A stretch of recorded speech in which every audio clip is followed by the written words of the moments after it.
Hi, welcome back. I'm Paul.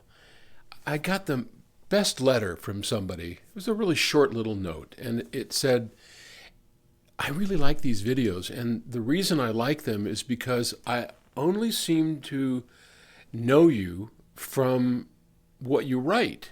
And, I write a daily blog, and people read that blog and they know me more like a pen pal or somebody that they read.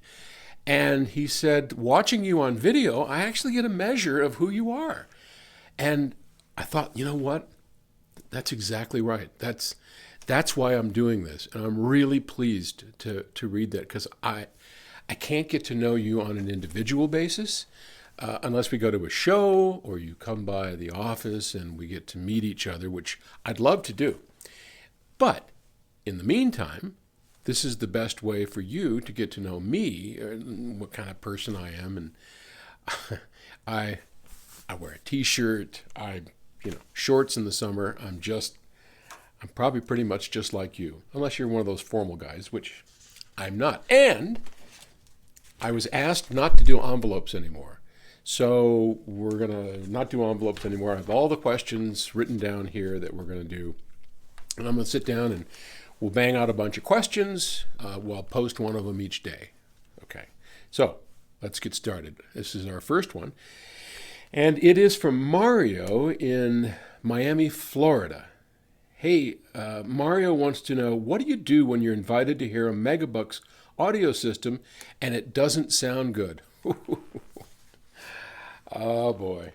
I've had that happen more than a few times. Maybe not even just Megabucks systems, but where someone will show me their setup, whether it's at a consumer show or I go to their home, and they're very proud of their setup and they'll play it for me, and I'm not too impressed. Sometimes I'm blown away. It's all manner of stuff. For me, and it's probably different because of what I do for a living than Mario, but I've got to make a pretty quick evaluation of the situation. What is it this person wants from me? An honest opinion? Help? Or should I just keep my mouth shut and say thank you and listen? I got to make a pretty quick judgment because I don't want to hurt feelings. It may not be a system that I would appreciate, but this person really does like it. So maybe it's just a matter of personal taste. Hard to say. I'll tell you a real quick story. This is back from years ago in my past. When we were in Santa Maria, California, my partner Stan and I had just begun building PS Audio. And years ago, Dick Schramm, who now owns Parasound, at that point owned a chain of hi-fi supermarkets called Pacific Stereo. Now, some of you may remember Pacific Stereo. It was out on the West Coast, obviously.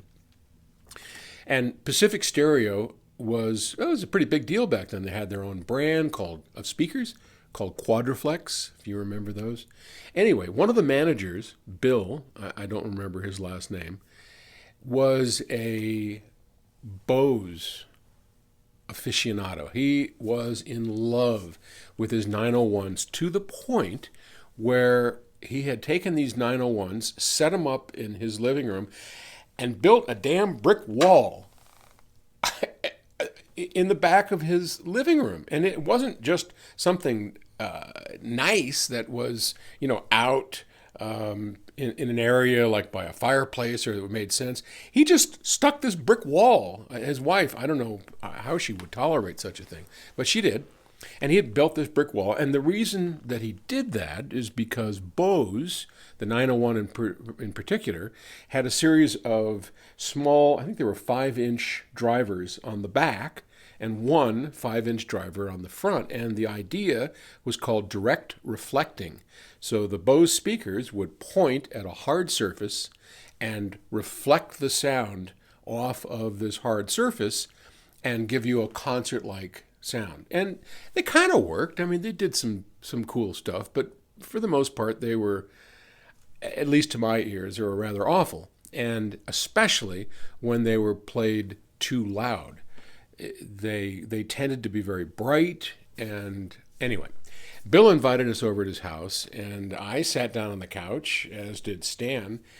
And Bill cranked up this system. He even had the big Bose power amplifier, the equalizer, the whole bit.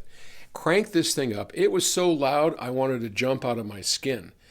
Concert levels, I believe is what he called it.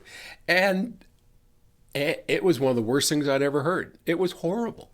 I mean, I wanted to run from the room. Stan, who just wouldn't tolerate things like that, he just got up and left. And I guess not having the balls to do something like that Stan did, I kind of just sat there listening. And when it was over, he said, "What'd you think?" And I wanted to say that was the single worst thing I've ever heard. It hurt my ears and I want to leave, but I couldn't bring myself to tell the truth. So I said, there were elements to it that I enjoyed. It was very open and spacious and concert-like, but it was a bit too loud. It kind of hurt my ears. And he said, of course, I should have offered you a beer. I said, I'm sorry. He goes, well, after a couple of beers, it sounds a heck of a lot better. And I always have a couple of beers before I crank it up. I just thought, oh my God. Anyway, that's just a funny story. Quickly to answer your question, because we're running out of time here, I generally, again, look to see if the person wants help. And if I sense that there's something I can do to help their system sound better, which is usually pull the speakers out from the rear wall and kind of reset them up and get them placed, I do that, and I'm happy to do that. Otherwise, opinions asked for, I'll be as polite as I can and just move on. So you kind of have to judge what it is the person wants out of the interaction and do the best you can with it. Hope that answers your question. Hey, thanks for watching. Bye.